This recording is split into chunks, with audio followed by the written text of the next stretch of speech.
First, I actually was not gonna make this video, but then I said, you know what? I made a promise that I was gonna do a preview video every single week, every single Sunday.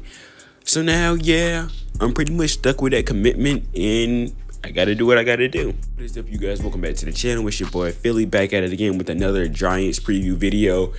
In week 5 of the NFL season, and the New York Giants will head down to Miami Gardens to take on the Miami Dolphins, of course. So, to say this is going to be a tough game would honestly be an understatement. Honestly, I don't see it being a tougher game than obviously the 49ers game or the Cowboys game or even the Eagles game.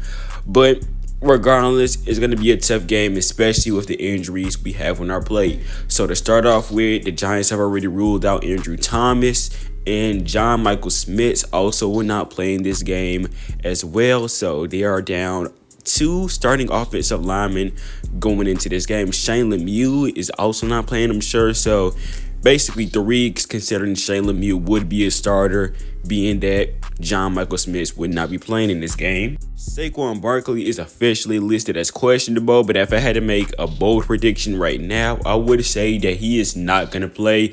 And even if he does play, I would highly think he would be on some kind of snap count. So if he's going to be on a snap count, I honestly wouldn't play him regardless, especially in this game. Obviously, there are a few key points that we need to focus on going into this game. So obviously, the first key point is obviously, like I said, the Dolphins are one of the most highest scoring offenses in the league this year.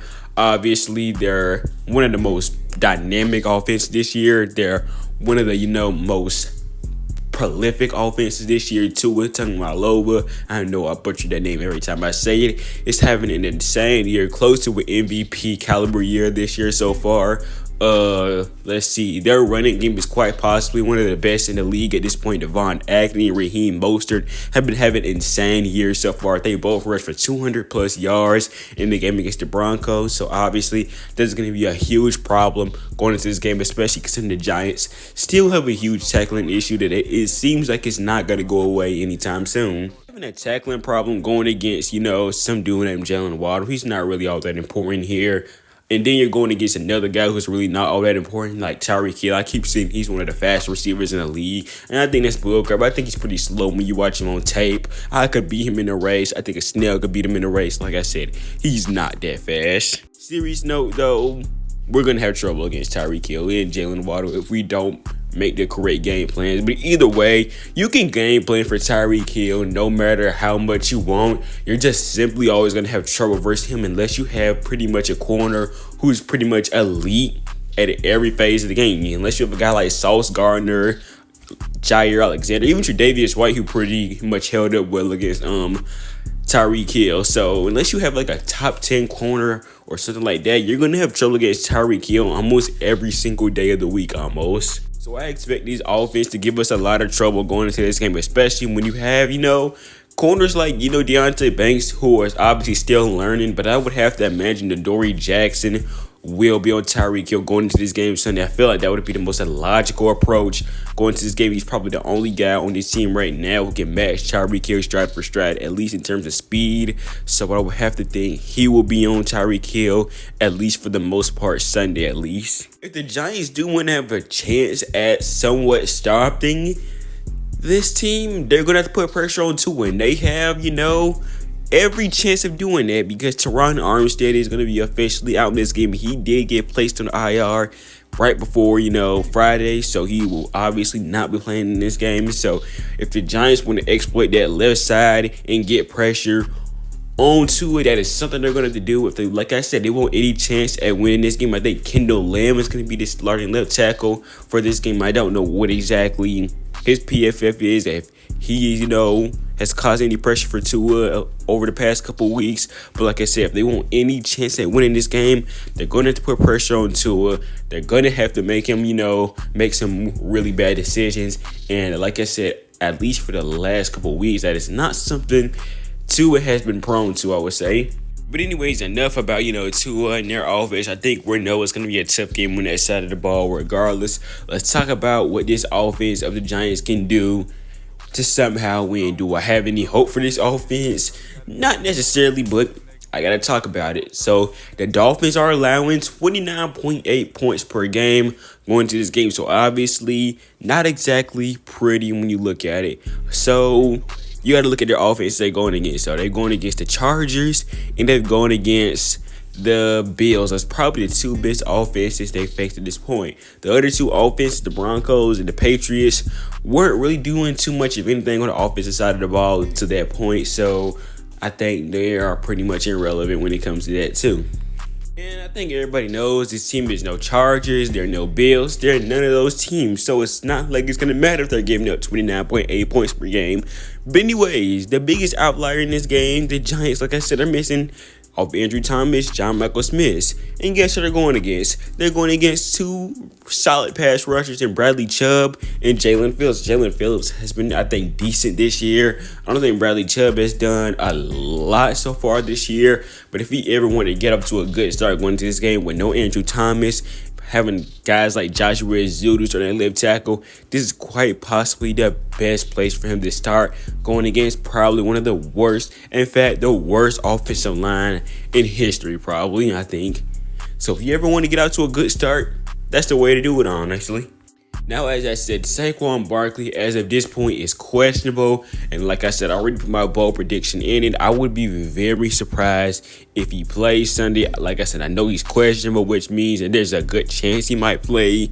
But like I said, I would not risk it at this point because I think these games are pretty much screwed regardless if he plays or not. So, yeah, I would say just keep him out. Don't play him and keep it pushing at least for the next couple weeks. Honestly, like I said before, I wouldn't even be surprised if Saquon Barkley week 2 was his final game with the Giants with the way this team's been playing the last couple weeks. And let's say Saquon Barkley does by chance play.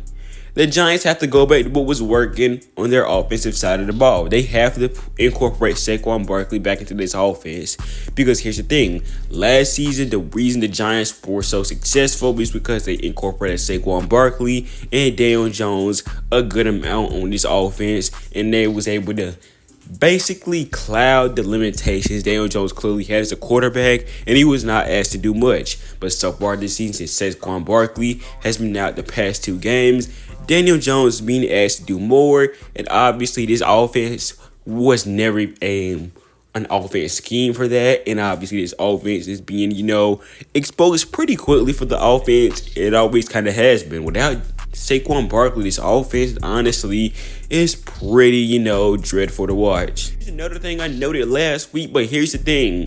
It went nowhere. The Dolphins are one of the worst teams against the pass. But as I said, that is probably, because like it's the first 2 teams they faced have top 5 quarterbacks potentially in Josh Allen and Justin Herbert. The other 2 guys, Russell Wilson, not necessarily top 10, but not bad either, than Mac Jones, who's probably one of the more, below average quarterbacks this season so far. So like I said, those 2 teams might have a huge reason as to why they're so high in, yards given up against the pass.